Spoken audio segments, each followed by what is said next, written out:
நேத்து வரைக்கும் மாமாவோட மொத்த தொகுதியும் நமக்கு ஃபேவரா இருந்துச்சு. எல்லாரும் நமக்கு ஓட்டு போடுற மைண்ட் செட்டுக்கு வந்துட்டாங்க.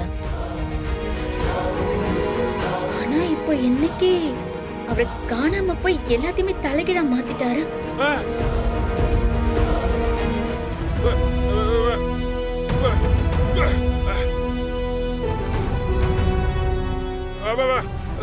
மச்சான், நீங்க சொல்றது எல்லாமே சரிதான். ஆனா மச்சான், இது இன்னொரு விஷயமும் இருக்குது. அரசியல்ல பணத்துக்கு விழாதவங்க, அடிதடிக்கு பயப்படாதவங்க அனுதாபத்தில் விழுந்துருவாங்க. முக்காவாசி அரசியல்வாதிங்க அனுதாப ஓட்டை தான் ஜெயிப்பாங்க.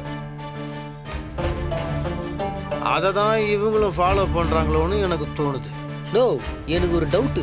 உங்க அப்பா நிஜமாலே காணாம போயிருப்பாரா, இல்லைன்னா எதுனா பொந்துக்குள்ள பதிந்துட்டு இந்த சூழ்நிலையை அவருக்கு சாதகமா பயன்படுத்தினாரா? எனக்கு இன்னுமா அவர் மேல டவுட்டா தானே. பின்ன அவர் நான் பச்சை குழந்தையா டப்புன்னு தொலைஞ்சு போறதுக்கு? மாமா, உங்க அண்ணி இந்த சுச்சுவேஷன் அவங்க அரசியல் லாபத்துக்கு பயன்படுத்திக்கிறத பார்க்கும்போது எனக்கு என்னமோ அவங்க இதுக்குள்ள இன்வால்வ் ஆயிருப்பாங்களோன்னு சந்தேகமா இருக்கு. இல்ல இதுக்கெல்லாம் வாய்ப்பு இருக்குது. இது அண்ணியும் பண்ணுவாங்க. அண்ணியும் பண்ணலன்னா எங்க அப்பா இதோட அதிகமாகவே பண்ணுவார். அவரே போய் எங்கேயோ ஒழிஞ்சுக்கிட்டு யாரோ என்னை கடத்திட்டாங்க, ஐயோ நான் காணாம போயிட்டேன்னு அவரு ட்ராமா போடுவார். இதெல்லாம் அரசியல் ஸ்டண்ட்டு. இத பாருங்க வெற்றி, இப்போ அரசியல்ல ஜெயிக்கிறது முக்கியம் இல்ல, மாமா தான் முக்கியம். மீனா அண்ணியும் மாமாவும் சேர்ந்து திட்டம் போட்டு பதுக்கியிருக்காங்கன்னா அது பரவாயில்ல, அதுல ஒன்றும் பிரச்சனை இல்லை.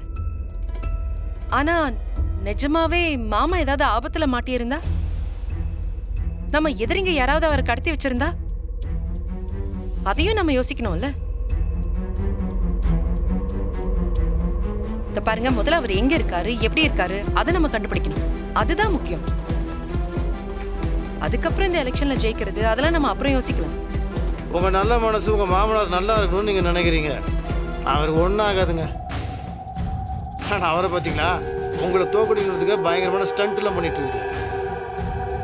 அவரு தம்பி சொன்ன மாதிரி ஏதாவது ஒரு பொந்துக்குள்ள தான் போய் உட்காந்துருக்காரு. சரி, உங்களோட திருப்திக்காக நான் அவரை தேடுறேன்.